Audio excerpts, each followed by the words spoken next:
എന്റെ ഓർമ്മ ശരിയാണെങ്കിൽ ഇത്രയും വലിപ്പമുള്ള 4 സ്വർണ്ണ കലശമെങ്കിലും ഇതിനകത്തുണ്ടാവും. അതെയോ?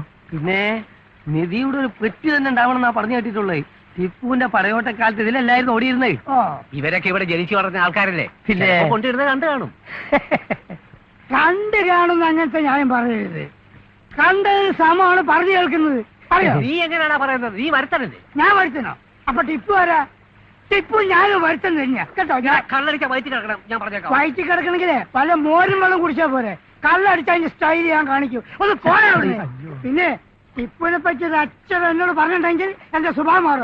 തന്നിട്ട് അമ്മയുടെ ആംഗ്ലയോ അച്ഛനെ പറ്റി പറഞ്ഞ ടിപ്പുവിനെ പറ്റി പറയണ്ട. ടിപ്പുവിനെ പറ്റി പറയണ്ട. നീ പോരാ അവിടുന്ന്. ഒരു ശവങ്ങളും ടിപ്പുവിനെ പറ്റി പറയാൻ പാടില്ല.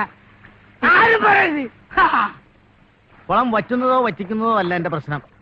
എന്തോരം മീനാ. കുറെ നല്ല മീൻ കിട്ടിയിരുന്നെങ്കിൽ കുറച്ച് പൊരിക്കാം.